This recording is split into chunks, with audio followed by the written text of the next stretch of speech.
Welcome to everyone to this latest podcast on tyroneshum.com. My name's Tyrone and I've got a really special guest on the call today, and I'd like to introduce you to Corbett Barr. So welcome to the call, Corbett. Hey Tyrone, thanks for having me. You're welcome. Well, I thought I'd get straight into it. What I like to do is just usually before I start any video interview or anything like that, I like to just find out a little bit more about the other person that I'm interviewing. So before I get straight into it, I probably want to introduce you firstly. How I came across you was I met you through Pat Flynn, and Pat had been talking and communicating with you, and we had communicated via Facebook as well a few times, and I also asked you to put a guest post on my blog as well, so you've been featured there as well. And I thought it'd be really cool to be able to get you on the call to find out a little bit more about you, because you're really up my alley in terms of lifestyle design and also generating traffic, and also you're a blogger as well. So tell the audience and share the audience a little bit more about yourself, and also a little background story as well too. Sure. Maybe I can just sort of explain how I got started blogging, because it tells a lot about what I'm up to. It's been coming up on 2 years ago, this coming January. My wife and I actually set out on a 6-month sabbatical to Mexico. Nice. We did a road trip. I live in California, so we just packed up our car and brought our dog along with us, and drove down to Mexico without any destinations in mind or plans or anything. And the purpose was really just to take a break from the careers that we had been in. I had actually worked in the corporate world for a while, and then actually started a company, sort of a traditional startup in Silicon Valley here, where we raised investment capital and so forth. And my wife and I were both sort of on a break. She's an artist. This is one of her paintings back here, actually. That's beautiful. Thank you. And so we were both able to take some time off. And when we went to Mexico, I initially thought that I would just really take some time to plan out what I wanted to do next and not jump into anything. But within a month or two, I started noticing a pattern. We had met a lot of people down there who were living sort of alternative lifestyles. And what I mean by that is these were things I wasn't really aware of in the past. These were people who weren't rich or retired, but they also weren't just down there for a week at a time or something either. These were people who were spending months every year living in a foreign country, and they had just worked out some way for their career to work around their lifestyle. They weren't a slave to a cubicle and didn't have to spend just 2 or 3 weeks on vacation every year. They were able to either put their work on hiatus for months at a time, or bring their work with them and do it while they were down there. So I started my first blog, Free Pursuits, about 21 months ago now, while on that trip, really to just share those stories about people that we were meeting, and to sort of chronicle the trip that I was on. And that's taken me really to where I am today. That's amazing. Before actually jumping into maybe talking about what you talked about Mexico and staying down there for a few months or so, you mentioned also you're involved with, you managed to get venture capital investment as well too, to start up a company or run a company. What was that beforehand? And you mentioned also you're on a corporate job too. Right. Yeah, I had probably put in, I guess, about 10 years or so working before I started my blog and started this sort of alternative lifestyle, career choice that I'm on now. I spent about 3 years building an email prioritization service that really tried to integrate with Yahoo and Gmail, and to make it easier for people to sort through the email that they were getting, especially if they were getting a lot of it. Yeah. And this was sort of at a time when spam filters weren't nearly as good as they are today. And we went the traditional route. As I mentioned, we shopped it around to angel investors and venture capitalists. And living here in San Francisco and Silicon Valley, I'm really in the heart of all of that activity. So Absolutely. It's relatively easy to meet a lot of venture capitalists. And so we ended up raising a decent amount of money and built an office. And we had 10 employees, and really just everything that you think of a startup as being. And what I found personally was that instead of just having one boss like you do in the corporate environment, when you have an office and employees and investors and a co-founder and a board of directors, all of these things essentially become a lot of different bosses that you have to answer to. You have to please a Uh, lot of different types of people. Not to mention you have your users, or customers to worry about as well. And so for me, it ended up not being the ultimate scenario. I thought, here I was starting a company and becoming an entrepreneur, which was in some ways a lifelong dream for me. But I ended up feeling a little bit more trapped than I did before in some ways. And so when I set out on that sabbatical, it was really the purpose was not only to think about what I wanted to do next from a topic perspective, or what sort of service I wanted to build, but also how I wanted to do it and how I wanted to live my life. And if I could figure out a way to do it without sort of aiming just for the get rich and retire mentality that so many people have, if there was some way to really enjoy what I did and to make it feel more like I was retired because I love what I do and I'm able to take time off and do that sort of thing, then that really was a better choice for me. And that's what I've been pursuing for the past 2 years. that is awesome. I guess in many ways it's really interesting to see because from your story you've experienced what it's like to be in an entrepreneur slash corporate type of environment where you've experienced it day to day. And then Right. from there you go, okay, is this really what I want? And then you're able to take that next step and say, oh, I actually want to change my whole, redesign my whole lifestyle all around based about what I want to do rather than what other people want from me, which is Right. really interesting. So, what's happened with that startup as well? Well, it still exists. Basically, I we weren't able to raise enough money to keep the entire company together, to keep the whole team together because of the downturn in the economy that happened Hmm. 2 years ago. So it was clear that we had to break up some of the company, and my co-founder and I were disagreeing on the direction of the company. So I decided it was a good time to take a break and move on and do something else. And I'm 110% happy that I did that at this point. It sounds like it. So you've taken that next step and moved in a completely different direction, which was very, very interesting.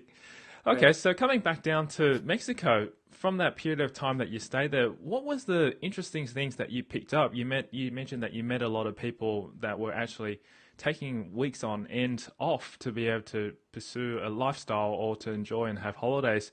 What were some of the things that you picked up from them, and what are some of the experiences you learned from doing that as well? Well, I mean, I think the most important thing for me is simply just hearing that those types of things were possible because honestly, I had no frame of reference. I didn't know anyone before who lived that sort of lifestyle. And the only people that I did know who were entrepreneurs really loved being an entrepreneur and sort of being their own boss, but they were also very, very busy people. And there were a lot of headaches associated with being an entrepreneur, especially if you're running sort of a traditional brick and mortar type business. But the people that I met down there had sort of just created different priorities for themselves. Their priorities weren't to become rich necessarily, and they weren't into owning a bigger house and having more stuff. Hmm. Really, what they wanted was more time and more mobility and the ability to live where they wanted to, and maybe to take their work with them if they wanted to. And some of these people also really loved what they did for a living as well. And so all of that stuff really just opened my eyes. And I'm a huge proponent of sabbaticals and travel and taking time off Me too. because I think when you're surrounded by hundreds of people, friends and colleagues who all essentially live the same life, you don't know if anything else is possible, and it's really hard to come up with some other alternative idea for yourself that might actually be a lot better for your personality and for what you want to do. So for me, getting away from all of that and taking time to think and meeting new people was life changing. Absolutely. Actually, there's a question that I think probably people will be asking at this point in time right now is if I was to take off weeks on end and go to Mexico or go to another destination and just live a lifestyle, create what I wanted to do and have that kind of freedom, the biggest question that usually comes up is how do I survive? Where do I get my income to be able to pay for those things? So, did you have those kind of fears when you first started and went down to Mexico? And how did you set it up so that you could really have that time and also that freedom to do the things that you enjoy in Mexico?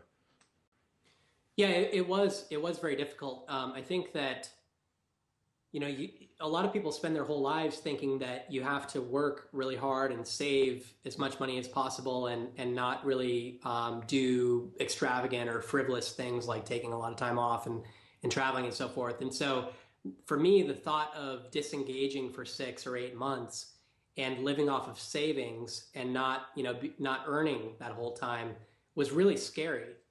Um, I can definitely agree to that one. right? I mean, and I had been through it once before, actually. When I started the startup that I mentioned, we didn't raise money right away. It actually took about a year to build the service and then to raise capital. So I was supporting myself through that, and that's scary to the point where it can cause physical problems like stress and panic disorder and all that sort of stuff because you're disengaging from everything that you know of as reality and jumping into a new reality. And it's sort of uncharted territory. So not knowing where you're going or if you're going to succeed can be very scary. And so it takes a little bit of practice to get comfortable with just jumping in with both feet and realizing that the worst that can happen isn't really that bad. In your mind, you might have a lot of fear, but it's really fear of the unknown.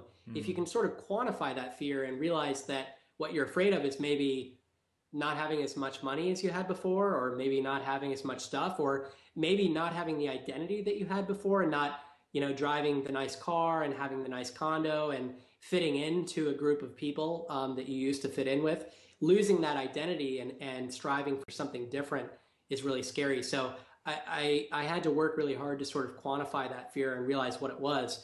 And when we went to Mexico, what I realized was there were a whole lot of people who were doing that and who were just fine. And also that you can save a lot of money by living a different type of lifestyle. It's much cheaper in some other countries. And so if you're taking a sabbatical, it can be ideal actually to go to a different country because you could afford 6 months there, whereas maybe you could only afford 2 months in your home country. If you live somewhere like Sydney or San Francisco or somewhere that's rather expensive. So it was great because we were able to spend 6 months there for the cost of essentially 2 months here. Yeah, it makes a huge difference because think about it.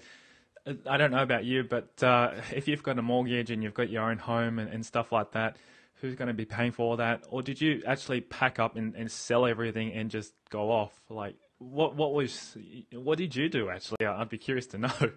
Right. We actually leased our apartment out to someone else while we were gone. So Yeah. that covered, the rent that we would normally be paying here. And that made a huge difference because we essentially had no expenses left in San Francisco. And the only expenses we Excellent. had were Mexican and things are far cheaper down there. So it really saved us a lot of money in the long run. That's awesome.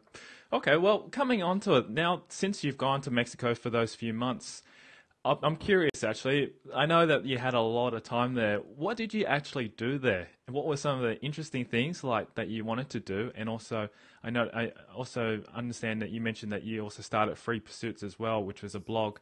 What other things did you do besides all those? Right. So one of my most cherished things that I did while I was there was that I took up surfing, Ah, and it's become a real passion of mine. Actually, I understand in Australia you learn to surf there when you're like 2 years old or yeah, something, right? that's true. I used to surf when I was in high school, so that's why I know. We've Right. got some really, really amazing waves here, and just the breaks are awesome. So if you ever come to Australia, I'll definitely take you over to those beautiful locations. Cool. Cool. Yeah. So so I took up surfing, and for the past 3 winters now, we've returned to Mexico just to spend a few months living there again, and we've been returning to the beach every time. So Nice. I end up on a nearly daily surfing routine when we're down there, and I have some good friends who also head to the same town that we go to, and so we get to hang out quite a bit and really just soak up the relaxation and the beach time. My wife does a lot of yoga while we're down there. There's actually a group that gets together every day, every morning, and does yoga, and so she really enjoys that. And then the two of us also get work done while we're down there.